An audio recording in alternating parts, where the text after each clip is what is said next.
Hello everyone, welcome back to my YouTube channel. In the previous video, we covered the rest of the questions from the part B of CSR NET December 2025. In today's video, we will cover the first 40 questions from the part C of the CSR NET December 2025. Okay, so the first question from the part C is permeability of coal bed changes with methane production primarily because of. The answer will be coal cleats experience matrix swelling and shrinkage. So जब हम बात करते हैं कोल bed methane की, तो जो कोल bed methane के reservoirs होते हैं, सो उसमें जो परमिएबिलिटी होते हैं that mainly depends on the क्लीट system. जो क्लीट सिस्टम होता है, क्लीट क्या होता है कोल में, that will B natural fractures. जो नेचुरल फ्रैक्चर्स होते हैं कोल में, ठीक है, उसको हम बोलते हैं क्लीट. तो जब मीथेन प्रोडक्शन होता है तो मीथेन क्या कहता है, तो मीथेन जो होता है ना, so the methane desorbs from the coal matrix. Okay, and उसके कारण क्या होता है, तो उसके कारण क्या होता है, जो मैट्रिक्स होता है ना, जो कोल का जो मैट्रिक्स होता है वो श्रिंक कर जाता है. ठीक है, वो श्रिंक कर जाता है जब श्रिंक एज गैस लीव्स, जब गैस निकल जाता है उससे तो वो श्रिंक कर जाता है. तो श्रिंक कर जाने के कारण जो क्लीट्स होते हैं वो वाइड होने लगते हैं. जो क्लीट्स क्या होते हैं वो वाइडन होने लगते हैं और जो परमिएबिलिटी इंक्रीज होने लगता है. सो that will increasing in permeability. तो क्लीट जब वाइड होने लगेंगे तो परमिएबिलिटी भी इंक्रीज होने लगेगा. सो अगर उसका उल्टा देखेंगे, जब डिजर्व ना होकर डिजर्व ना करके ऑब्जर्व करेगा, ठीक है, गैस लाइक CO2, तो क्या होगा, स्वेल हो जाएगा और परमिएबिलिटी रिड्यूस हो जाएगा. ठीक है, जब डिजर्व करेगा तो क्या होगा, वो श्रिंक कर जाएगा. श्रिंक करने के कारण वो क्या होगा, क्लीट्स जो होते हैं वो वाइड होने लगते हैं. लेकिन जब ऑब्जर्व करने लगेगा कार्बन डाइऑक्साइड ये सब गैसेस को, तो वो स्वेलिंग होगा. तो स्वेलिंग होगा तो फिर परमिएबिलिटी क्या होगा, रिड्यूस होने लगेगा. सो जो परमिएबिलिटी होता है ना, ठीक है, तो permeability of the coal bed methane जो होता है, तो वो मेनली डिपेंड करता है जो स्वेलिंग मैट्रिक्स, कोल का जो मैट्रिक्स होता है उसका स्वेलिंग एंड श्रिंकेज के ऊपर डिपेंड करता है. ठीक है, so the next question is 2KlSi3O8 plus 9H2O plus 2H plus gives rise to this plus 2K plus 4H4Si O4. So the above reaction of weathering of K feldspar to form kaolinite indicates that. So यहाँ पे जो answer होगा that will be lower water to rock ratio and high silicic acid activity restrict weathering. So यहाँ पे जो reaction दिया है, ठीक है, this represents hydrolysis. Okay, chemical weathering का प्रोसेस होता है के फेल्सपार इंटू कायोलिनेट. सो यहाँ पे जो वेदरिंग होता है, दैट तो वेदरिंग के कारण हमारा क्या होता है, जो ये बनता है silicic acid as a by product. तो अगर ये जो सिलिसिक एसिड का एक्टिविटी हाई होगा, ठीक है, वो अक्यूमुलेट होने लगेगा, सो जो रिएक्शन है ना वो बैकवर्ड की तरफ टेंड करने लगेगा, है ना, और हम कह सकते हैं कि स्लो डाउन करने लगेगा. अगर ली चाटलर्स प्रिंसिपल को देखेंगे, अगर इसका कंसंट्रेशन एक्टिविटी ज़्यादा हो जाएगा, so reaction will be tend to shift backwards.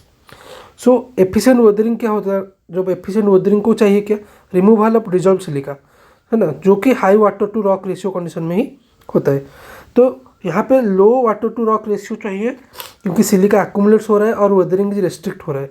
ठीक है, तो यहाँ पे इसलिए इसका आंसर होगा lower water to rock ratio and high silicic acid activity restrict weathering. ठीक है, सो जब low water to rock ratio होगा तो सिलिका क्या करेगा, एक्यूमुलेट होने लगेगी और वेदरिंग रेस्ट्रिक्ट होना चालू हो जाएगा. ठीक है, the next question is which one of the following waves has A phase speed that doesn't very with its wavelength under dry shallow water fluid condition. तो इसका जो आंसर होगा वो होगा केल्विन वेव.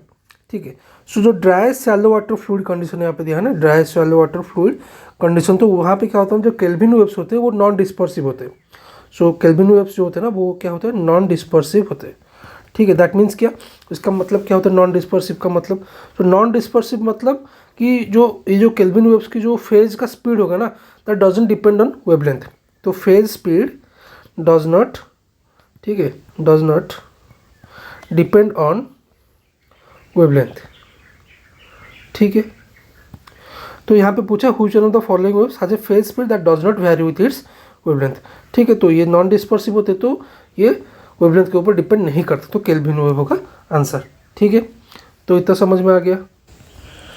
अगर हम यहाँ पे उसका जो फेज का स्पीड है, ठीक है, वो देखेंगे केल्विन वेव्स का, तो वो होता है c is equal to root over of g h. So g जो होता है वो ग्रेविटेशनल एक्सेलरेशन होता है एंड एच जो होता है फ्लूइड डेप्थ होता है। सो हम यहाँ पे देख सकते हैं कि जो फेज स्पीड है सी, वो only acceleration due to gravity and fluid के डेप्थ के ऊपर डिपेंड करता है, ना कि वेवलेंथ के ऊपर डिपेंड करता है। ठीक है, so that's why it's non dispersive. So इसका आंसर होगा Kelvin waves. Next question is choose the correct statement about a mid-latitude weather disturbance exhibiting characteristic horizontal velocity, horizontal and vertical length scales of 10 meter per second, 1000 kilometer and 10 kilometer respectively. So इसका जो answer होगा maximum vertical velocity of the disturbance is 10 centimetre per second. तो अगर हम देखेंगे यहाँ पे जो कंटिन्यूटी का इक्वेशन देखेंगे एटमॉस्फेरिक मोशन के लिए, ठीक है, जो कंटिन्यूटी का इक्वेशन होता है वो होता है u by l is equal to डब्ल्यू बाई एच। ठीक है, सो यहाँ पे तो डब्ल्यू क्या हो जाएगा, डब्ल्यू हो जाएगा u into h by l. So यहाँ पे ठीक है, जो एच होता है ना, ठीक है, तो एच दिया है कितना हमें, हॉरिजॉन्टल वाला दिया है 10, ठीक, 10 किलोमीटर। ठीक है, तो एच दिया है हमें 10 किलोमीटर, तो 10 टू द 4 मीटर। यू दिया है हमें 10 metre per second, horizontal velocity दिया है। एल दिया है 1000 kilometre, that means 10 to the power 6 metre. So डब्ल्यू को अगर यहाँ पे वैल्यू निकालेंगे तो डब्ल्यू इज इक्वल टू यू हो जाएगा कितना, 10 इंटू एच हो जाएगा 10 to the power 4 divided by 10 to the power 6।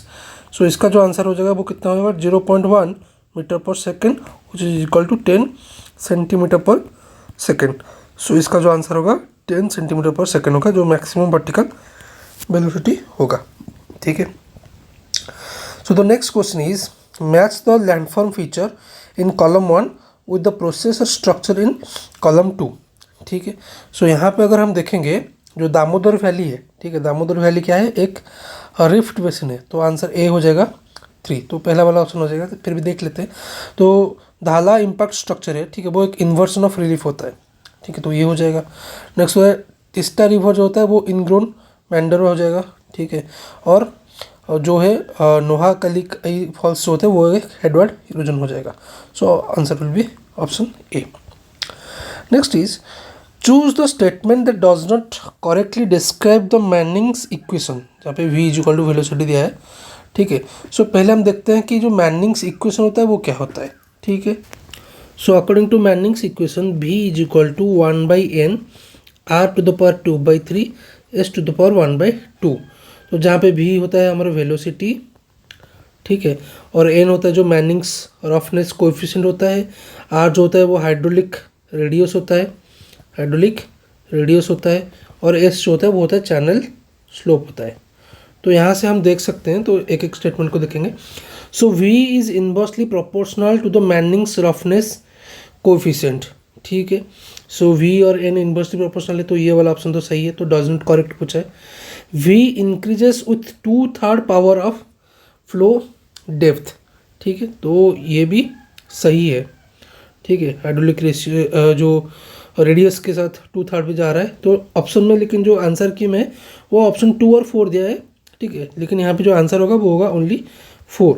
तो थर्ड ऑप्शन में दिया v increases with the square root of the channel slope. ठीक है, स्क्वायर रूट के साथ, ठीक है, डायरेक्टली वो वेरिएशन होता है। v is directly proportional to the product of hydraulic radius and flow depth. No, directly proportional नहीं होता है। ठीक है, सो ऑप्शन 4 हो जाएगा गलत, तो आंसर होगा option 4। Next is match the column यहाँ पे पूछा है। ठीक है, तो यहाँ पे जो, ठीक है, ऑम्ब्रोथर्मिक डायग्राम है, जो ऑम्ब्रोथर्मिक डायग्राम होता है वो क्या होता है, identification of wet, dry and excess of water seasons in relation to a climate type होता है।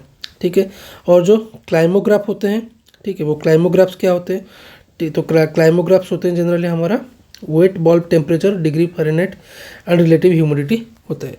तो एक करके देख लेते हैं। ठीक है, जो ऑम्ब्रोथर्मिक डायग्राम होता है ना, तो वो क्यों यूज होता है, जो वेट एंड ड्राई पीरियड होता है ना टेम्परेचर एंड प्रेसिपिटेशन के कंपैरिजन में, तो उसको हम जनरली क्या करते हैं, आइडेंटिफाई करते हैं। अगर क्लाइमोग्राफ को देखेंगे तो क्लाइमोग्राफ होता है जो मंथली टेम्परेचर एंड रेनफॉल को वो जनरली इंडिकेट करता है, ठीक है, मंथली रेनफॉल को वो दिखाता है, ठीक है। जनरली पॉलीगन और कॉम्बाइंड क्लाइमेट ग्राफ के हिसाब से हम उसको दिखाते हैं जो, ठीक है। Next is hythergraph. तो हाइथरग्राफ जो होता है, ठीक है, वो रिलेट्स किसके साथ करता है, ह्यूमिडिटी एंड टेम्परेचर, ठीक है, ह्यूमिडिटी एंड टेम्परेचर के हिसाब से करता है, तो वो हो जाएगा क्यू हो जाएगा, ठीक है। देन हो जाएगा देन है ये हाइटोग्राफ। हाइटोग्राफ जो होता है वो रेनफॉल इंटेंसिटी शो करता है, ठीक है। तो रेनफॉल इंटेंसिटी शो करता है तो वो हो जाएगा एस। सो आंसर होगा A R B P C Q and D S, ठीक है। Okay, so the next question is match the following again. Okay, तो यहाँ पे दिया है ड्रेनेज बेसिन प्रॉपर्टीज दिया है, यहाँ पे रिलेशन विथ स्ट्रीम ऑर्डर दिया है, ठीक है। तो यहाँ पे जो number of streams of each order, ठीक है, यहाँ पे दिया है ना number of streams of each order. तो अगर हम हॉटन्स लॉ को देखेंगे, Hortons law of stream number को हम देखेंगे तो उसके हिसाब से नंबर ऑफ स्ट्रीम्स डिक्रीज करते हैं, number of streams decreases with increasing order, ठीक है। सो ये क्या फॉर्म करता है, एक इन्वर्स जियोमेट्रिक सीरीज फॉर्म करता है, इन्वर्स जियोमेट्रिक सीरीज फॉर्म करता है। सो ए हो जाएगा वाई, ठीक है। और बी क्या हो जाएगा, देखते हैं बी क्या पूछा है, mean length of streams of each order. तो यहाँ पे भी अगर हॉटन्स की स्ट्रीम लेंथ की अगर रूल को देखेंगे तो यहाँ पे क्या कहता है कि स्ट्रीम का जो लेंथ है ना that increases with stream order, ठीक है। सो यहाँ पे क्या होता है कि ये इंक्रीज होता है तो ये भी इंक्रीज होता है, तो डायरेक्टली रिलेट होते हैं, डायरेक्ट जियोमेट्रिक सीरीज होता है। तो बी हो जाएगा एक्स, ठीक है। सी पूछा है, फिर सी का क्या हो जाएगा, mean area of the basin of each order. So basin area क्या होता है ना, जो बेसिन एरिया होता है इंक्रीजेस सिस्टमेटिकली, ठीक है, विथ ऑर्डर। तो ये भी क्या हो जाएगा, यहाँ पे डायरेक्ट जियोमेट्रिक प्रोग्रेशन है तो सी भी हो जाएगा एक्स, ठीक है। और डी में क्या पूछा है, mean gradient of streams of each order. So higher order stream means higher order streams जो होते हैं जो जनरली, ठीक है, हैव लोअर ग्रेडियंट्स होते हैं, ठीक है, उनका जनरली लोअर ग्रेडियंट्स होते हैं। तो ग्रेडियंट डिक्रीजेस विथ ऑर्डर होता है तो इनवर्स जियोमेट्रिक सीरीज होता है, सो डी हो जाएगा Y. So option 3 will be the right answer. Next question is if the vector field A is represented as A is equal to del phi plus del cross psi, where phi and psi are the scalar and vector potentials respectively, then the divergence of A is given by, ठीक है। तो यहाँ पे देखते हैं पहले इसका equation. Okay, तो यहाँ पे इक्वेशन हमें दिया है A is equal to curl और डेल भी बोल सकते हो phi plus curl cross psi, ठीक है। जो फाई जो है वो स्केलर पोटेंशियल है और साई जो है वो है वेक्टर पोटेंशियल। तो हम पहले डाइवर्जेंस निकालना है ए का, तो कर्ल ए डॉट ए करेंगे तो curl dot product curl phi, तो इसको सीधा लिख लेना है यहाँ पे कर्ल क्रॉस साई। तो यहाँ पे करेंगे तो क्या हो जाएगा, तो curl dot curl phi plus curl dot curl cross psi. तो ये वाला जो होता है ना, ठीक है, डाइवर्जेंस ऑफ कर्ल जो होता है वो ऑलवेज 0 होता है। सो कर्ल डॉट ए क्या हो जाएगा कि कर्ल स्क्वायर फाई, ठीक है, कर्ल स्क्वायर फाई हो जाएगा। सो हमें पूछा है कि डाइवर्जेंस क्या होगा तो वो हो जाएगा कर्ल स्क्वायर फाई, ठीक है। The next question is again match the following है, ठीक है। यहाँ पे कॉलम 1, ठीक है, तो कॉलम 1 पे हमें दिया है input EM method, electromagnetic method दिया है। तो ईएम मेथड्स को हमें एसोसिएटेड क्वांटिटीज़ के साथ कॉलम 2 में जो है उसको, ठीक है, जोड़ना है।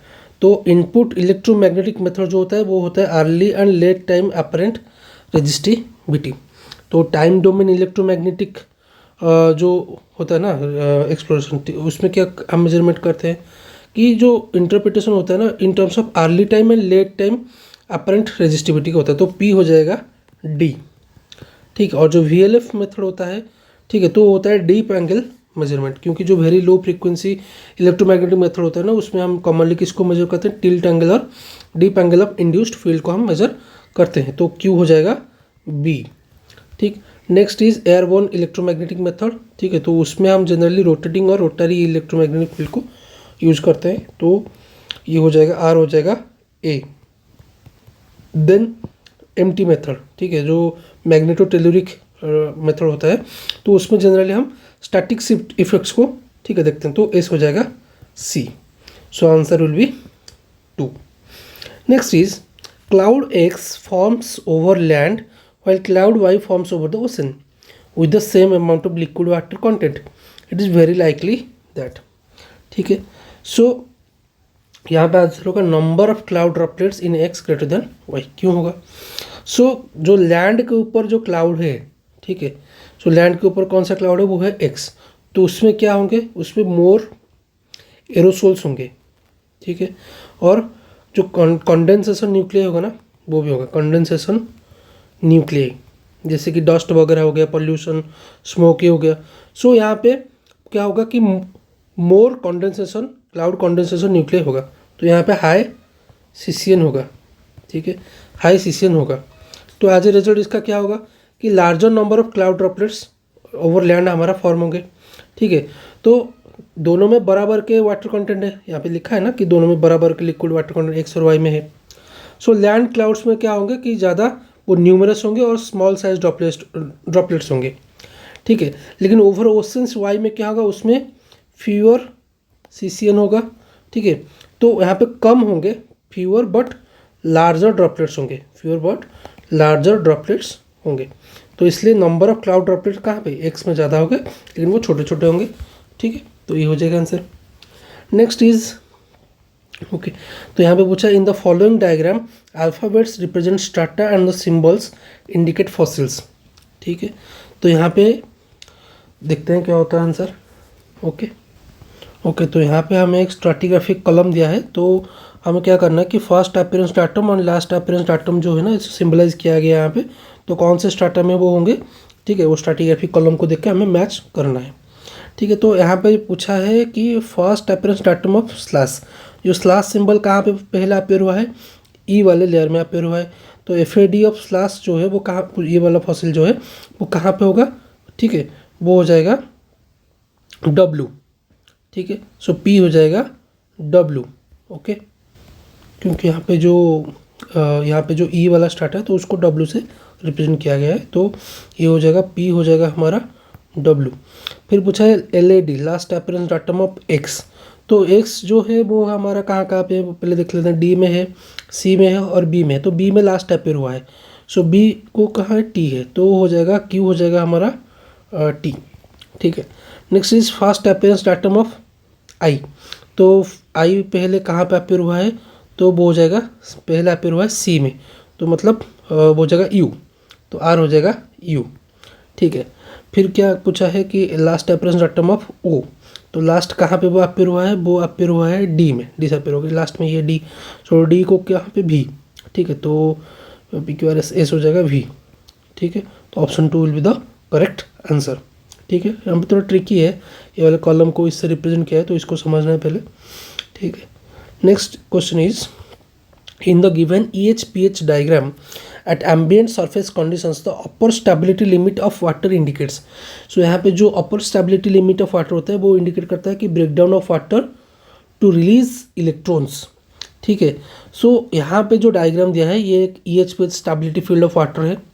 तो यहाँ पे हमको ये एक इम्पोर्टेंट कॉन्सेप्ट इसको याद रखना है कि जो अपर स्टेबिलिटी लिमिट होता है वो होता है ऑक्सीडेशन का बाउंड्री, ठीक है, वो होता है ऑक्सीडेशन बाउंड्री।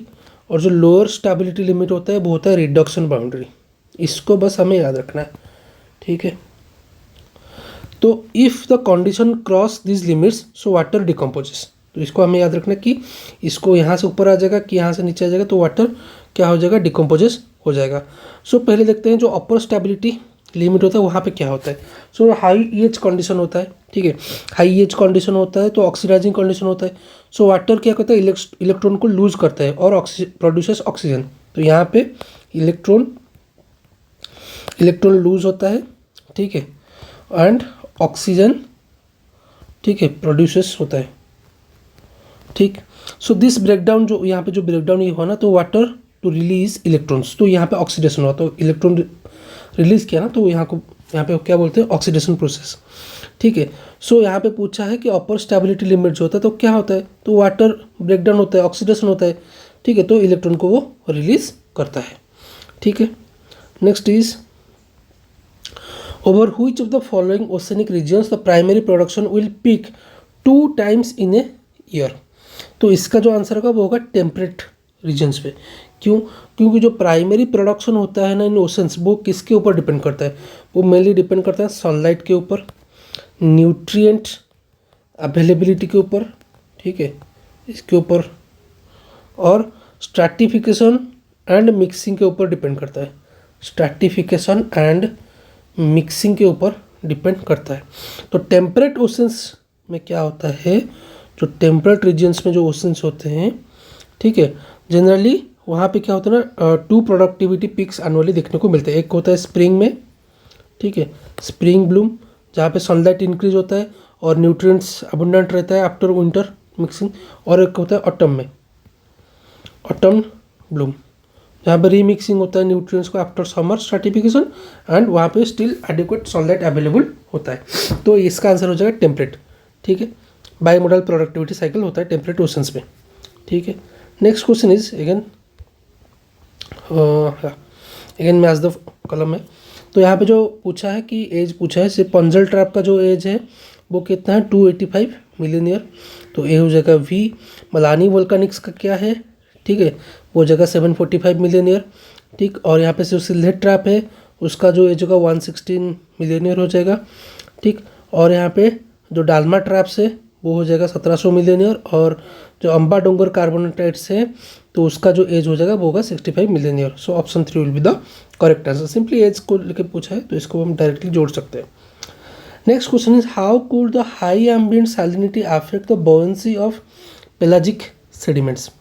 तो जो हायर सैलिनिटी होता है ना, तो वो क्या करता है, डेंसिटी को इंक्रीज करता है। तो higher salinity increases density of sea water, ठीक है। तो सैलिनिटी बढ़ेगा तो सी वाटर का डेंसिटी भी बढ़ेगा। तो अगर बाउंसी प्रिंसिपल को देखेंगे, सो डेंसर वाटर अगर होगा, सो डेंसर वाटर क्या करेगा, it provides greater upward bouncy force, ठीक है, बाउंड फोर्स, ठीक है। तो अगर पेलाजिक ऑर्गेनिजम्स होंगे तो क्या करेंगे, वो मोर स्लोली सिंक करने लगेंगे, तो उनको ज़्यादा, ठीक है, वो ज़्यादा स्पेंड करेंगे, क्या, लेस एनर्जी, ठीक है, दे नीड, सॉरी ज़्यादा नहीं, कम एनर्जी स्पेंड करेंगे तैरने के लिए और मेंटेन करेंगे फ्लोटेशन के लिए, ठीक है। तो यहाँ पे जो डेंसर वाटर होता है ना, वो ग्रेटर अपवर्ड बाउंड फोर्स, ठीक है, प्रोवाइड करता है। तो उसके कारण क्या होता है, जो पेलाजिक ऑर्गेनिजम्स होते हैं, ठीक है, तो क्या करते हैं, वो मोर स्लोली सिंक करने लगते हैं, मोर स्लोली सिंक करने लगते हैं।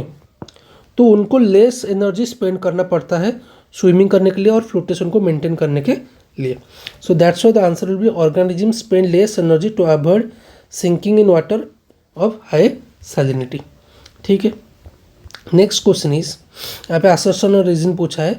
तो यहाँ पे पूछा है sand bed rivers braid at lower slopes than gravel bed rivers of similar research, और रीजन पूछा है, ठीक है, sand is more easily entrained, ठीक है। तो both A and R true and are is the correct explanation of A. Option 3 will be the correct answer.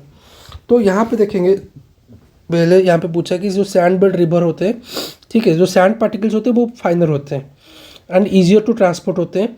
तो किसके कंपैरिजन में, ग्रेवल के कंपैरिजन में। तो क्या होता है, सो जब रिलेटिवली जो लोअर चैनल स्लोप होता है तो एनफ सेडिमेंट को वो क्या करता है, मोबिलाइज कर सकता है, ठीक है, to create unstable multiple channels and bars, जो कि कैरेक्टरिस्टिक है ब्रेडेड रिवर्स के। ओरिजिन यहाँ पे पूछा कि सैंड इज मोर इजीली एंट्रेंड हो जाता है, ठीक है। तो सैंड का क्या होता है कि लोअर क्रिटिकल शियर स्ट्रेस होता है मूवमेंट के लिए, और ईजियर क्योंकि साइज कम होता है तो इजीली एंट्रेंड भी हो जाता है कंपेयर टू ग्रेवल, ठीक है। तो सेडिमेंट ट्रांसपोर्ट क्या होता है, becomes more intense even at lower slopes हो जाता है। तो इसका दोनों ही सही है, असर्शन भी और रीजन भी। ठीक है।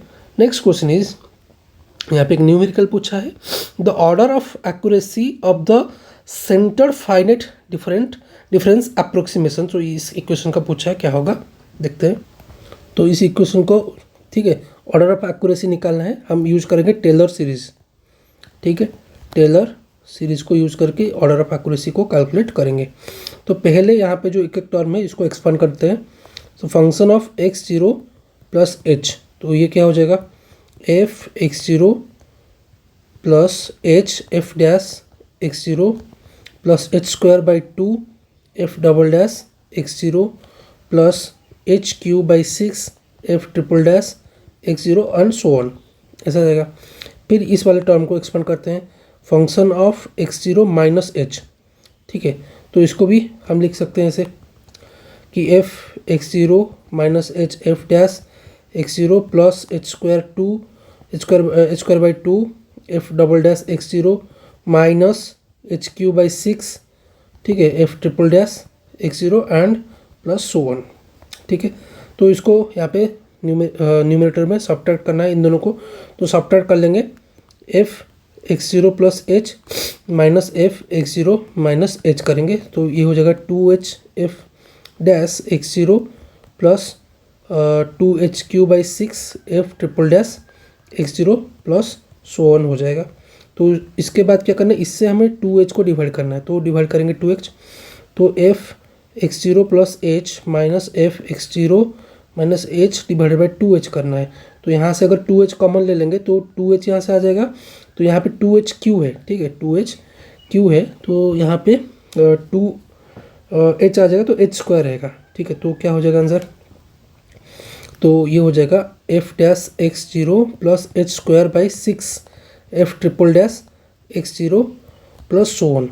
तो यहाँ पे जो देखते हैं ना, जो एरर टर्म आता है that will be proportional to h square, तो एच स्क्वायर को प्रोपोर्शनल होता है, तो therefore answer will be h square, option 2 will be the correct answer. ठीक है, next question is, a sediment rating curve represents the relationship between. तो sediment rating curve जो होता है, ठीक है, सो वो क्या होता है, तो जो सेडिमेंट रेटिंग कर्व होता है ना, वो शो करता है कि सेडिमेंट कॉन्सेंट्रेशन और लोड होता है ना उसके बीच में, और वाटर डिस्चार्ज जो होता है एक स्ट्रीम में और रिवर में, इन दोनों के बीच में रिलेशन को वो इंडिकेट करता है। ओके, सो इसका अगर हम फॉर्मूला देखेंगे वो हो जाएगा Q S is equal to a Q to the power b. So Q S जो होता है ना वो होता है क्या, सेडिमेंट, ठीक है, सेडिमेंट डिस्चार्ज, और जिसको हम क्या बोलते हैं, और suspended sediment concentration, suspended sediment concentration बोलते हैं। ठीक है, और क्यू, ठीक है, यहाँ पे क्यू है ना वो होता है वाटर डिस्चार्ज, वाटर डिस्चार्ज। ठीक है, तो किस किस के बीच में रिलेशनशिप हो गया, suspended sediment concentration and water discharge, तो ये हो जाएगा आंसर ऑप्शन 2। ठीक है, सो नेक्स्ट क्वेश्चन देखेंगे। सो यहाँ पे पूछा है, what will be the coefficient of electrical anisotropy for 2 horizontal stratified layers having resistivity 10 ohm metre and 20 ohm metre and thickness 10 metre each. ठीक है, सो कोएफिशिएंट अनिसोट्रोपी के लिए जो फॉर्मूला होता है वो होता है lambda is equal to root over of rho T by, ठीक है, रो एल। ठीक है, जो रो टी होता है ना वो ट्रांसवर्स रेजिस्टिविटी होता है, और रो एल जो होता है वो लॉन्गिट्यूडिनल। ये होता है क्या, ट्रांसवर्स रेजिस्टिविटी डिवाइडेड बाय, ये क्या होता है, रो एल जो होता है वो होता है लॉन्गिट्यूडिनल, ठीक है, लॉन्गिट्यूडिनल रेजिस्टिविटी, इसका रूट ओवर। ठीक है, सो यहाँ पे हमें दिया है दोनों। ठीक, सो पहले रो एल कैलकुलेट कर लेते हैं। रो एल होता है h1 plus h2 divided by h1 by rho 1 plus h2 by rho 2 होता है। ठीक है, तो यहाँ पे हमें दिया है रो 1 दिया है कितना, 10 ओम मीटर, ठीक है, रो 2 दिया है 20 ohm metre, h1 is equal to h2 हमें दिया है 10 मीटर। तो यहाँ पे अगर वैल्यू पुट करेंगे, सो यहाँ पे हो जाएगा h1 प्लस h2 20 हो जाएगा, divided by 10 by 10 plus 10 by 20, तो that will be equal to 13.33 ohm metre. फिर हम ट्रांसवर्स को निकालेंगे, ट्रांसवर्स रेजिस्टिविटी को भी कैलकुलेट करेंगे। सो इसका फॉर्मूला है rho 1 h1 plus rho 2 h2 by h1 plus h2। So यहाँ पे वैल्यू पुट कर लेंगे simply, 10 into 10 plus 20 into 10 divide by 20, so that will be 15 ohm metre. ठीक है। तो यहाँ पे लैम्डा में डायरेक्ट फॉर्मूला पुट कर देंगे, तो लैम्डा क्या हो जाएगा, रो टी हमारा निकला 15 डिवाइडेड बाय यहाँ पे 13.33, ठीक है। रूट ओवर करेंगे तो इसका आंसर हो जाएगा नियरली 1.06, तो answer will B 1.06। Next question is, a listric fault flattens to 15 degree near the base of a sedimentary cover. So if the vertical throw at the surface is 120 meter, what is the approximate heave? ठीक है, तो इसको देखते हैं। So we know that for a fault tan theta is equal to throw by heave होता है, ठीक है, थ्रो बाई हीव होता है। तो यहाँ पे थीटा हमें कितना दिया है, 15 डिग्री दिया है, थ्रो हमें कितना दिया है, 120 मीटर दिया है, तो हीव क्या होगा, so heave is equal to throw by tan 15। So tan 15 का वैल्यू अगर हम यहाँ पे पुट कर लेंगे तो क्या हो जाएगा, 120 divided by 0.268, that will be 448 metre. So closest answer जो होता है, क्लोजेस्ट आंसर यहाँ पे 460 मीटर हो जाएगा, वो हो जाएगा आंसर, ठीक है, सिंपल है। Next is, what is the approximate thickness of an atmospheric layer between 1000 HPa and 7 HPa given its pressure weighted virtual temperature is 285 Kelvin। तो यहाँ पे गैस कांस्टेंट की वैल्यू दिया है, एक्सेलरेशन ड्यू टू ग्रेविटी का भी value दिया है, ठीक है।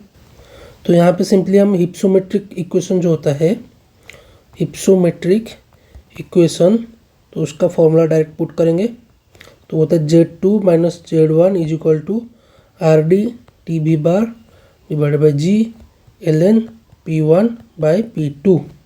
तो हमें यहाँ पे RD दिया है 287, ठीक है, joule kg inverse kelvin inverse, ठीक। TB बार दिया है 285 केल्विन, G 9.81 दिया है, ठीक है, मीटर पर सेकंड स्क्वायर दिया है, P1 दिया है 1000 HPa एंड P2 दिया है 700 HP। तो पुट करेंगे, सब वैल्यू पुट करेंगे, तो यहाँ पे आंसर हो जाएगा 2975 मीटर, ठीक है। तो यहाँ पे सिंपली कैलकुलेट करना है, ये सब वैल्यू पुट करके पुट द फॉर्मूला है, गेट द आंसर, तो इसका डायरेक्ट आंसर हो जाएगा 2975 मीटर, ठीक है।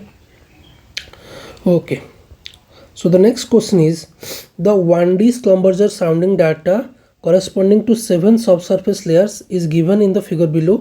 According to the principle of equivalence, which is the correct statement regarding ambiguity in the interpretation of this data? So HI and rho I are the interpreted thickness and resistivity of the individual layers. So अगर हम देखेंगे जो electrical resistivity sounding होता है, तो वहाँ पे जो होता है ना, प्रिंसिपल ऑफ इक्विवेलेंस, ठीक है। तो प्रिंसिपल ऑफ इक्विवेलेंस क्या कहता है कि for a thin conductive layer H by rho is equal to constant होता है, ठीक है, ठीक है। और for a thin resistive layer, for a thin resistive layer H रो वो कांस्टेंट होता है, तो इसको बस हमें याद रखना है। तो यहाँ पे अगर कर्व को हम देखेंगे तो क्या है, सीक्वेंस हम लिख लेते हैं पहले, रो 1 ग्रेटर देन रो 2 लेस देन रो 3 लेस देन रो 4 ग्रेटर देन रो 5 लेस देन रो 6 ग्रेटर देन रो 7। तो ये सीक्वेंस है, यहाँ से हम कर्व से ये इंटरप्रिटेशन कर सकते हैं यहाँ से, ठीक है। तो यहाँ से हम देख सकते हैं कि जो सेकेंड लेयर है, ठीक है, वो कंडक्टिव है, और जो फिफ्थ लेयर है, ठीक है, वो भी कंडक्टिव है। क्यों कंडक्टिव है, क्योंकि इन दोनों का लो रेजिस्टिविटी है, लो रेजिस्टिविटी है। तो लो रेजिस्टिविटी है, तो कंडक्टिव थिन लेयर के लिए जो प्रिंसिपल ऑफ इक्विवेलेंस क्या कहता है कि H बाई रो कांस्टेंट होता है, तो सेकंड एंड फिफ्थ लेयर के लिए H बाई रो हमारा कांस्टेंट हो जाएगा, ठीक है। तो option 1 will be the correct answer, okay.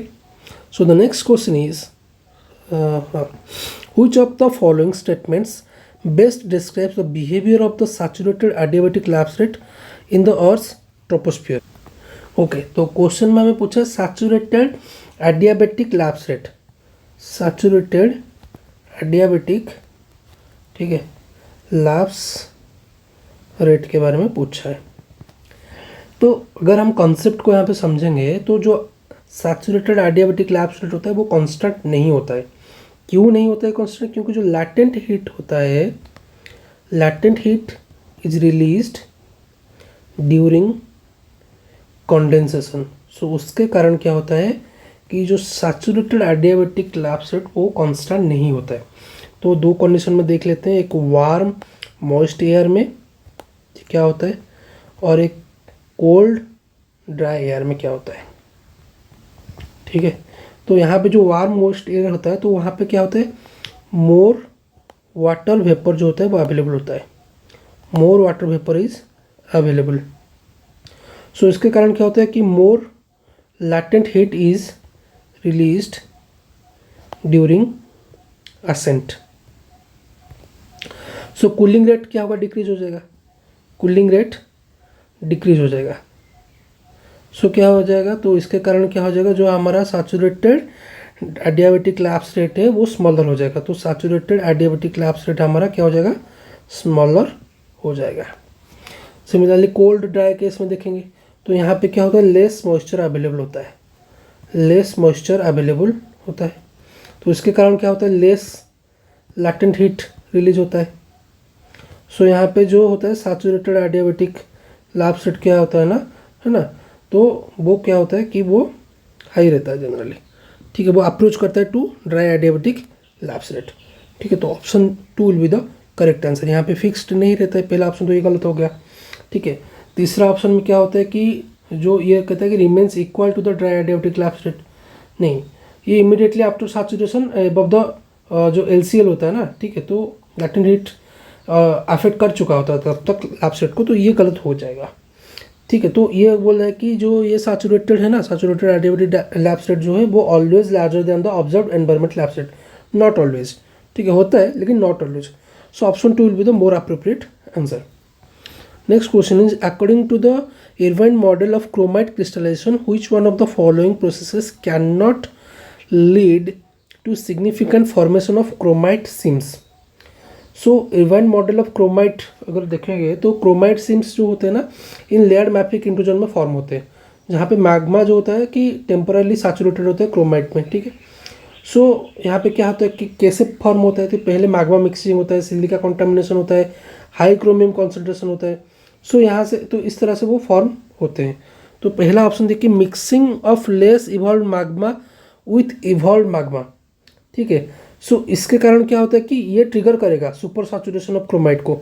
तो क्रोमाइट फॉर्मेशन के लिए तो ये तो इंपॉर्टेंट है, ये तो कैन नॉट पूछा है, तो ऑप्शन 1 तो नहीं होगा। ऑप्शन 3 क्या पूछा है कि contamination by silica, silica contamination जो होता है ना वो सप्रेस करता है ऑलिविन क्रिस्टलाइजेशन को, एंड फेवर करता है क्रोमाइट क्रिस्टलाइजेशन को। तो ये तो गलत नहीं है, ये तो सही है। ठीक है, यहाँ पे कैन नॉट पूछा है तो ये भी गलत हो गया, ये भी गलत हो गया।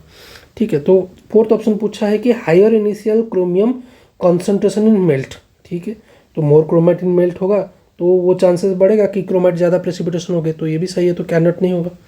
ऑप्शन 2 पूछा है कॉन्टामिनेशन बाय ऑलिविन। ठीक है, तो ऑलिविन के अगर ज़्यादा एडिशन होगा वो doesn't favour isolated chromite saturation. ठीक है, तो वो क्या प्रोमोट करेगा, को ऑलिविन की क्रिस्टलाइजेशन को प्रोमोट करेगा, ना कि क्रोमाइट की क्रिस्टलाइजेशन को प्रोमोट करेगा। तो this can not be true. ठीक है, तो option 2 will be the correct answer. Next question is, choose the correct option related to aliasing. ठीक है, तो अलियासिंग जो होता है तो वो जनरली हमारा signal processing and numerical modelling में अकर करता है।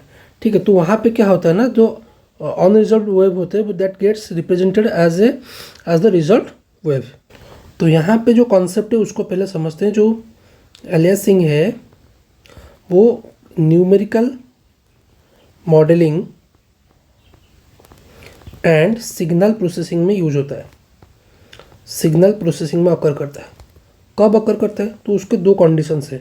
पहला कंडीशन ये कह रहा है कि जब एक वेव और signal with frequency higher then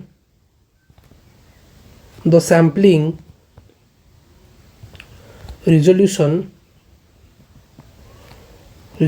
is sampled inadequately. तो ये एक इनएडिक्वेटली, तो ये एक कंडीशन हो गया। और दूसरा ऑप्शन जो है वो कह रहा है कि द हाई फ्रीक्वेंसी जो कि हमारा अनरिजॉल्व्ड होते हैं wave falsely appears as a lower frequency जो कि होता है रिजॉल्व्ड वेव्स। सो जो अनरिजॉल्व्ड वेव्स होते हैं वो अपीयर होते हैं एज रिजॉल्व्ड वेव्स, ठीक है। तो इसका आंसर हो जाएगा जो unresolved waves gets represented as the resolved wave, ठीक है। Next question is the tidal acceleration of a fluid parcel at the sublunar point is given as 2 gma by rq, where g is the gravitational constant, m is the mass of the moon, a is the radius of the earth, and r is the center to center distance between the earth and the moon. So what is the approximate tidal acceleration at antipodal point? ठीक है, तो इसका जो formula होता है वो A T is equal to 2gma by R cube, ठीक है। तो यहाँ पे दिया है, तो जी हमारा जो है वो ग्रेविटेशनल कांस्टेंट है, एम है mass of the moon, a is the radius of the earth and are is the earth to moon centre distance. So जो सब लूनार पॉइंट होता है, ठीक है, तो जो सब लूनार पॉइंट होता है तो वहाँ पे क्या होता है, सब लूनार पॉइंट मतलब, ठीक है, जो nearest point to the moon होता है, nearest point to the moon. तो वहाँ पे क्या होता है कि जो tidal acceleration is directly toward the moon होता है, टाइडल एक्सेलरेशन डायरेक्टली होता है किस तरफ, toward the moon, toward the moon. So positive 2gma by R cube होगा, ठीक है। जो एंटीपोडल पॉइंट है, यहाँ पे पूछा एंटीपोडल पॉइंट में, so antipodal point means farthest point from moon, ठीक है। सो वहाँ पे टाइडल एक्सेलरेशन क्या होता है ना, सेम मैग्नीट्यूड होता है लेकिन ऑपोजिट डायरेक्शन में होता है, तो -2gma बाई आर क्यू होता है। तो एंटीपोडल पॉइंट में आंसर हो जाएगा -2gma by R cube. Okay, so the next question is match the lunar landform feature in column 1 with its processes of formation in column 2, ठीक है। सो यहाँ पे जो मैरिया जो है, ठीक है, वो फ्लॉड वोल्केनिज्म के कारण बना है, ठीक है। तो जो लूनर मैरिया होते हैं ना, वो they are generally vast basaltic plains जो कि मैसिव लाभा आउटपोरिंग के द्वारा बनता है, ठीक है। तो ये जनरली फ्लॉड वोल्केनिज्म के कारण बनता है, तो ए हो जाएगा थर्ड, ठीक है। फिर पूछा है बी साइनस राइल्स। तो साइनस राइल्स होते हैं वो लावा ट्यूब्स होते हैं, ठीक है। जो साइनस राइल्स होते हैं दे जनरली अगर हम उसको फोटोग्राफ देखेंगे, जो विंडिंग चैनल्स होते हैं ना, जो लावा फ्लो के कारण, तो उसके तरह दिखते हैं जनरली। जब कोलैप्स लावा ट्यूब्स होते हैं ना, उसके साथ ये जनरली एसोसिएटेड होकर देखने को मिलता है। तो लावा ट्यूब्स है यहाँ पे ऑप्शन 4 में, तो बी हो जाएगा ऑप्शन 4, ठीक है। सी पूछा रेज, तो रेज क्या हो जाएगा, जो होता है bolide impact. So bright rays around the lunar crater are ejecta from meteorite और एस्ट्रॉइड इम्पैक्ट, सो इसका हो जाएगा सेकेंड आई, ठीक है। और डी जो है बोल्डर ट्रैक्स, जनरली वो ग्रेविटी स्लाइड के कारण बनते हैं। जो बोल्डर ट्रैक्स होते हैं ना, तो वो जब रॉक्स जो होते हैं ना down slope under gravity roll करके आते हैं तब बनते हैं। तो डी हो जाएगा आई, so option 3 will be the correct answer. Okay, so the next question is which of the following statements are correct for effluent streams, ठीक है। सो यहाँ पे एक एक स्टेटमेंट को पहले देखते हैं। सो एफ्लुएंट स्ट्रीम्स क्या होते हैं, इसको हम और क्या कहते हैं, गेनिंग स्ट्रीम भी कहते हैं, गेनिंग स्ट्रीम्स कहते हैं। क्यों कहते हैं, क्योंकि वो they receive water from ground water, because they receive water from ground water होते हैं, ठीक है। तो पहला स्टेटमेंट क्या बोला है कि they lose water to saturated zone, नहीं, ये तो इन्फ्लुएंस स्ट्रीम का बोल दिया, तो ए गलत हो गया, ठीक है, तो ये नहीं होगा। बी क्या बोला है, the surface of these streams coincides with the water table, ठीक है, तो ये सही है। जो इफ्लुएंट स्ट्रीम्स होते हैं, ग्राउंड वाटर जनरली डिस्चार्ज होता है into the stream, so the water table intersect the stream, तो ये करेक्ट है। तो next is the water table slopes away from these streams, नहीं, ये गलत है। तो गेनिंग स्ट्रीम में क्या होता है, ground water flows toward the stream होता है, तो वाटर टेबल जनरली स्लोप करता है टुवर्ड द स्ट्रीम, ना कि अवे फ्रॉम द स्ट्रीम, तो ये गलत है। Next question is next option is discharge of these streams increases down stream, ठीक है, तो ये भी सही है, क्योंकि जो ग्राउंड वाटर होते हैं वो continuously adds water to the stream, तो डाउन स्ट्रीम का स्ट्रीम बढ़ेगा, इंक्रीज होगा। Next is these streams occur in humid regions, ठीक है। तो एफ्लुएंट स्ट्रीम्स आर कॉमनली जो होते हैं ना, वो ह्यूमिड क्लाइमेट में दिखते हुए मिलते हैं, जहाँ पे ग्राउंड वाटर रिचार्जेस अबंडेंट होता है, ठीक है। तो बी डी ई जो है वो करेक्ट स्टेटमेंट्स है, ठीक। Next question is Fishes with accessory respiratory organs are often seen in which of the following intertidal habits, तो वो जनरली कहाँ मिलते हैं, मडी शोर में मिलते हैं। तो जो एक्सेसरी रेस्पिरेटरी ऑर्गन्स होते हैं ना फीसेस के, जैसे मड स्कीपर्स हो गए, क्लाइंबिंग पर्च हो गया, क्या क्या एक्सेसरी हो गए, मड स्कीपर्स, ठीक है, क्लाइंबिंग पर्च हो गया, ठीक है। तो जनरली मॉडी इंटरटाइडल हैबिटेट्स में जनरली देखने को मिलते हैं, क्योंकि जो मॉडी शोर होते हैं वहाँ पे क्या होता है ना, ऑक्सीजन पुअर कंडीशन होता है due to high organic matter and stagnant water. तो वहाँ पे क्या होता है, ऑक्सीजन पुअर कंडीशन होते हैं क्योंकि वहाँ पे हाई ऑर्गेनिक मैटर होते हैं, ठीक है, और वहाँ पे क्योंकि स्टैग्नेंट वाटर होता है, ठीक है, ज़्यादा मूवमेंट नहीं होता है। और क्या होता है, जो लो टाइड कंडीशन जब होता है तो फीसेस जो होते हैं ना वो there may be exposed to the air और ट्रैप्ड इन शैलो पूल्स, और जो ये जो एक्सेसरी रेस्पिरेटरी ऑर्गन्स है वो उनको हेल्प करते हैं to breathe in the atmospheric oxygen, ठीक है। जैसे हम एग्जांपल देख सकते हैं कि जो मड स्कीपर्स इन मैनग्रोव मड फ्लैट्स, ठीक है। तो ये हो जाएगा आंसर। तो मॉडी शोर में जनरली हमें देखने को मिलते हैं। Next question is, one of the reasons for the relatively poor development of coral reefs of the west coast of Australia and South America is due to the presence of, सो इसका जो answer होगा cold ocean currents के कारण होता है and upwelling of cold water के कारण होता है। ऑप्शन 3 होगा राइट आंसर, क्योंकि कोरल रीफ्स जो होते हैं वो कहाँ पे ज़्यादा अच्छे से ग्रो कर सकते हैं, बेस्ट कहाँ पे ग्रो कर सकते हैं, जो वार्म ट्रॉपिकल वाटर्स में, कहाँ पे, वार्म ट्रॉपिकल वाटर्स में, जहाँ पे generally 23 to 29 degree Celsius nearly होता है, ठीक है। और कहाँ पे कर सकते हैं, clear shallow well lit marine environment में, ठीक है। तो जो west coast of Australia and South America है ना, तो वहाँ पे कोल्ड ओशनिक करंट डोमिनेट करता है, ठीक है। कौन कौन सा, जैसे पेरू हो गया, Peru current of south America and waste Australian current of Australia, ठीक है। तो दीज करंट्स, जो पेरू हो गया और वेस्ट ऑस्ट्रेलियन करंट हो गए, ठीक है, वो क्या करते हैं, अपवेलिंग करते हैं। तो कोल्ड करंट को, जो cold water, nutrient rich water को सरफेस को लेके आते हैं। तो जो होता है ना कि सी सरफेस टेम्परेचर कम होने लगता है, तो उसके लिए वो कंडीशन जो होता है वो अनफेवरेबल होता है कि रीफ, कोरल रीफ ग्रो करने के लिए। तो वहाँ पे जो cold ocean currents and upwelling of cold water, ये कारण है कि क्यों, ठीक है, ये है रीज़न क्योंकि रिलेटिवली पुअर डेवलपमेंट क्यों होता है west coast of Australia and South America में, ठीक है। Next is, choose the correct option regarding the regular high and anomalous high system in the northern hemisphere, ठीक है। तो नॉर्दर्न हेमिस्फीयर में क्या होता है कि रेगुलर हाई होता है एंड एनोमलस हाई होता है, ठीक है। देन क्योंकि यहाँ पे क्या होता है ना, सो जो नॉर्दर्न हेमिस्फीयर में होता है ना, तो नॉर्दर्न हेमिस्फीयर में हमें रेगुलर हाई और एनोमलस, ठीक है, एनोमलस हाई भी देखने को मिलता है। सो ये जो दोनों है ना, ये दोनों हाई प्रेशर सिस्टम है, और जो एयर होता है ना वो सर्कुलेट करते हैं अराउंड हाइज, ठीक है, इन ए क्लॉकवाइज और एंटी साइक्लोनिक डायरेक्शन, क्लॉकवाइज और एंटी साइक्लोनिक डायरेक्शन। तो यहाँ पे बोला है एंटी क्लॉकवाइज डायरेक्शन, तो ये तो गलत हो गया, ठीक है, क्योंकि कोरियोलिस इफेक्ट होता है, कोरियोलिस इफेक्ट के कारण वो क्लॉकवाइज रोटेशन करते हैं, ठीक है। जो फोर्स बैलेंस को अगर हम देखेंगे, कौन कौन फोर्स किसको बैलेंस कर रहे हैं, सो अगर एक हाई प्रेशर सिस्टम है तो वहाँ पे जो प्रेशर ग्रेडियंट फोर्स होगा ना वो कहाँ पे एक्ट कर रहा है, acts outward from the centre, ठीक है। और जो कोरियोलिस फोर्स होगा ना वो कहाँ से, वो एक्ट्स इनवर्ड, ठीक है, एक आउटवर्ड एक्ट करे, एक इनवर्ड एक्ट। जो सेंट्रीफ्यूगल, ठीक है, सेंट्रीफ्यूगल फोर्स है वो भी आउटवर्ड एक्ट करेगा, ठीक है, आउटवर्ड एक्ट करेगा।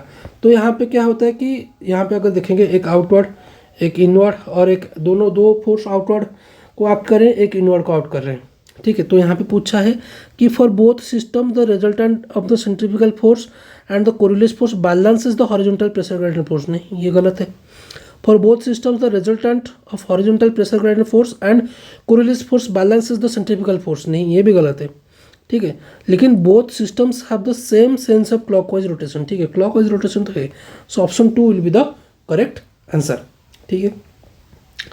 Next question is the number of non zero singular values for an m cross n matrix A, जहाँ पे m not equal to n है, with full rank is equal to. So यहाँ पे क्या बोला है, if A has full rank, ठीक है, and m is not equal to n, so क्या हो जाएगा, तो rank of A rank of A is equal to minimum mn, ठीक है। और यहाँ पे हमें ये जानना जरूरी है कि जो rank of a rectangular matrix can not exceed the smaller dimension. So यहाँ पे जो रेक्टेंगुलर मैट्रिक्स है उसका जो रैंक होता है ना, rank of a rectangular matrix can not exceed the smaller dimension. So answer क्या हो जाएगा हमारा? So therefore the number of non zero singular value क्या हो जाएगा? मिनिमम mn, ठीक है। So the next question is which of the following statements about the internal gravity wave is incorrect, ठीक है। तो इंटरनल ग्रेविटी वेव जो होते हैं उनके लिए क्या होता है, जो फ्लूइड पार्सल होता है, फ्लूइड पार्सल्स जो होते हैं generally oscillate mainly in the elliptical और सर्कुलर पाथ्स, ठीक है। एलिप्टिकल और सर्कुलर पाथ्स में जनरली वो ऑसिलेट करते हैं and they do not propagate parallel to the phase propagation direction, do not propagate parallel to the phase propagation direction. तो और क्या होता है, जो एनर्जी प्रोपागेशन होता है, एनर्जी प्रोपागेशन जो होता है, ठीक है, जिसको हम ग्रुप वेलोसिटी कहते हैं, और जो फेज प्रोपागेशन होता है, एंड जो फेज प्रोपागेशन होता है, ठीक है, कैन इवन बी परपेंडिकुलर और ऑपोजिट इन सम कंपोनेंट्स, ठीक है। सो यहाँ पे ऑप्शन 1 जो है यहाँ पे बोला है fluid elements of internal gravity waves propagate parallel to the direction of the phase propagation, तो ये हो जाएगा गलत। ऑप्शन 2 में पूछा है कि phase and group velocity are in opposite direction, ठीक है, तो it is an characteristic feature of the internal gravity wave, तो ये तो करेक्ट है, तो इनकरेक्ट पूछा है यहाँ पे। ऑप्शन 3 में पूछा है frequency has an upper limit, ठीक है, जो मैक्सिमम फ्रीक्वेंसी होता है, ठीक है, तो वो भी अपर लिमिट में होता है, मैक्सिमम फ्रीक्वेंसी होता है कहाँ, इंटरनल ग्रेविटी के लिए, तो ये तो सही है। The phase of the internal gravity waves exhibits A tilt with the horizontal axis, ठीक है, इंटरनल ग्रेविटी वेव्स का जो फेज लाइन्स होते हैं वो टिल्टेड होते हैं, वो ठीक है। ऑप्शन 1 जो है वो इनकरेक्ट है।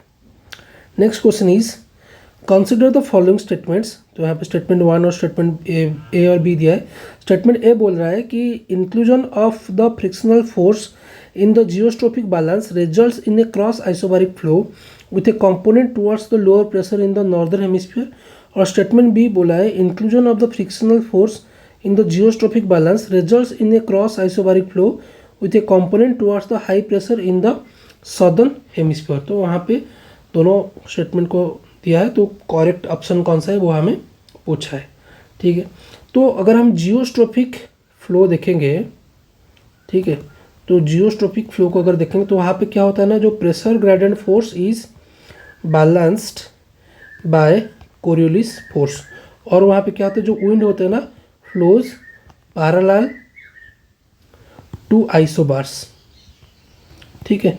तो अगर यहाँ पे फ्रिक्शन को इंक्लूड करेंगे, फ्रिक्शन अगर इंक्लूड हो गया तो क्या हो जाएगा, विंड स्पीड क्या हो जाएगा, डिक्रीज हो जाएगा, विंड स्पीड डिक्रीज हो जाएगा, कोरियोलिस फोर्स जो होता है वो वीक हो जाएगा, तो प्रेशर ग्रेडियंट फोर्स होता है वो पार्शियली अनबैलेंस्ड हो जाएगा, पार्शियली अनबैलेंस्ड हो जाएगा, और जो एयर क्रॉसेस होते हैं ना आइसोबार्स, ठीक है, टुवर्ड द लोअर प्रेशर हो जाएगा। तो ये दोनों हेमिस्फीयर में होंगे। तो यहाँ पे अगर स्टेटमेंट 1 देखेंगे वो सही है, ठीक है, लेकिन जो स्टेटमेंट बी है वो गलत है, ठीक है। तो यहाँ पे आंसर हो जाएगा statement A is correct and statement B is incorrect. So the next question is the given schematic diagram shows the nitrogen cycle processes for oxic and anoxic waters in the ocean. Identify the processes A, B, C and D correctly in the figure. So अगर हम ये diagram देखेंगे तो A क्या show करता है, it shows conversion of nitrogen oxides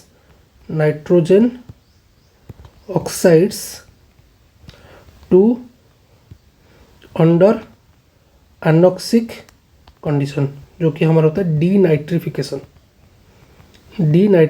तो ए हो जाएगा डीनाइट्रिफिकेशन, तो आइदर ऑप्शन 1 और ऑप्शन 4 होगा राइट आंसर।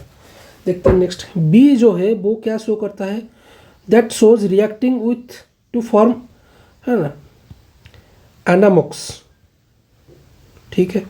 सी क्या शो करता है, सी शो कर रहा है कि atmospheric converted into organic nitrogen, ठीक है, जो एटमॉस्फेरिक नाइट्रोजन का कन्वर्सन हो रहा है ऑर्गेनिक नाइट्रोजन, तो वो होगा फिक्सेशन, ठीक है। और डी क्या कर रहा है कि ऑक्सीडेशन शो कर रहा है इनटू ऑक्सिक वाटर, तो नाइट्रिफिकेशन शो कर रहा है, नाइट्रिफिकेशन।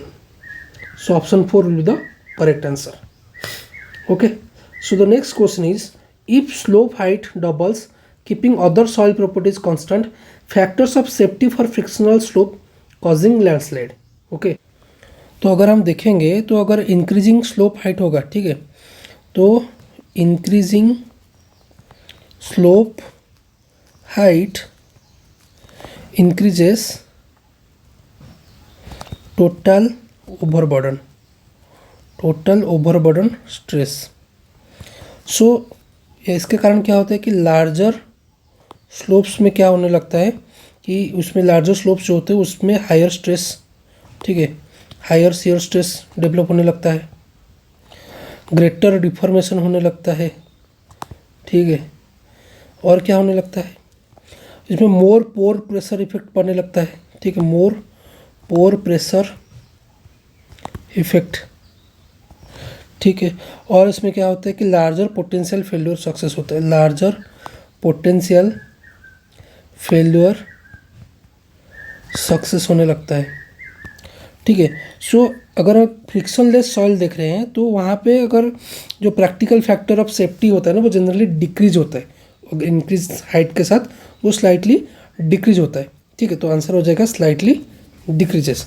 इसको हमें याद रखना है कि higher slope height means slightly lower stability, ठीक है।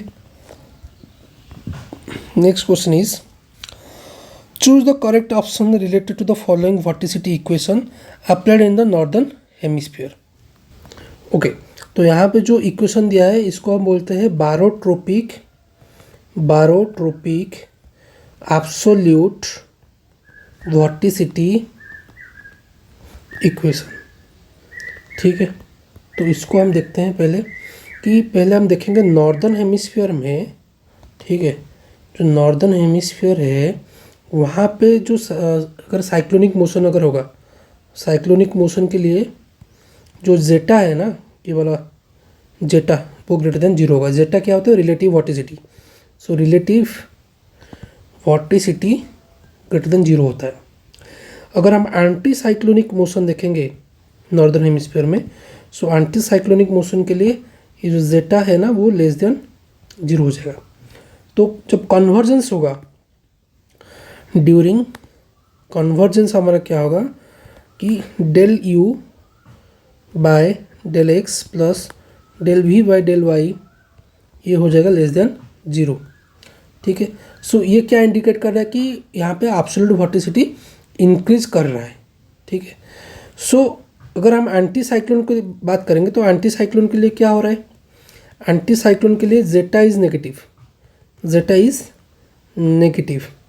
सो एब्सोल्यूट वर्टिसिटी क्या होने लगे, so absolute vorticity can approach 0, ठीक है। तो वहाँ पे और फर्दर इंटेंसिफिकेशन नहीं होगा। सो इसलिए क्या होगा कि जो साइक्लोन्स क्या होंगे वो ज़्यादा इंटेंसिफाई होने लगेंगे, more strongly than anti cyclones. So ये जो एबव इक्वेशन है ना वो इंडिकेट करता है कि the reason for cyclonic systems to be more intense than the anti cyclonic systems. और बाकी ऑप्शंस को भी देख लेते हैं। वो बोल रहा है कि the above equation is valid for planetary scale motion, ठीक है। So the equation is more general for shallow barotropic flow, not exclusively for planetary scale, तो ये भी गलत हो गया। ऑप्शन 2 जो पूछा है कि conserves absolute vorticity for divergent motions. So absolute vorticity है ना कंजर्व कब होगा, जब डाइवर्जेंस 0 होगा, तो ये तो गलत हो गया, ठीक है। ऑप्शन 3 पूछा है रिप्रेजेंट्स द बारोक्लिनिक कंडीशंस, ठीक है। तो ये बारोट्रोपिक वर्टिसिटी इक्वेशन है, तो बारोक्लिनिक कंडीशन नहीं है, तो ये भी गलत हो गया। तो option 4 is the correct answer. तो question number 109 is a heavy mineral bearing clean sandstone bed is distinguished from a shaly sandstone bed by which one of the following log combination. तो हमारे पास एक हेवी मिनरल बियरिंग,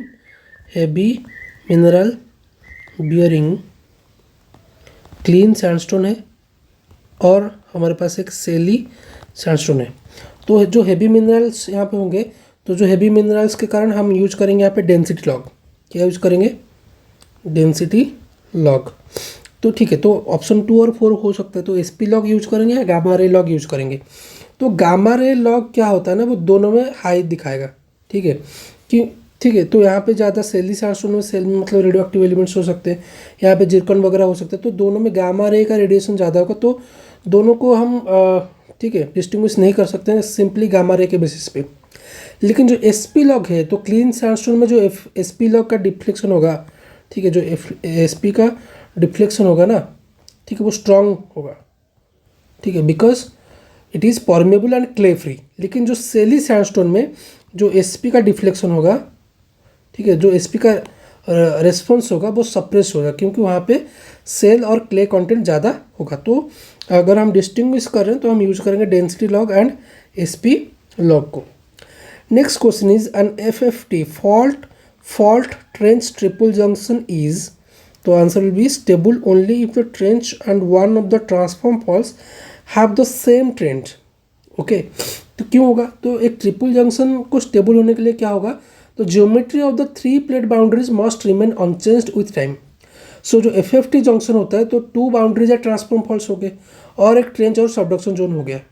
ठीक है, तो अगर हम उसको स्टेबल करना चाह रहे हैं, ठीक है, so the trench must be parallel to one of the transform fault होना चाहिए। ठीक है, तो क्या होना चाहिए? So trench must be parallel to one of the transform faults. और क्या होना चाहिए? Otherwise the junction becomes unstable हो जाएगा एंड अनदर ज्योमेट्री को वो इवॉल्व हो जाएगा। सो इसलिए option 3 will be the correct answer. Okay, so that's it for today. The another 40 questions from question number 111 to 150 we will discuss in the next part of the video. So if you like the video, then please share it, subscribe to my YouTube channel, and if you have any doubt regarding any question, you can just simply comment below. Thank you.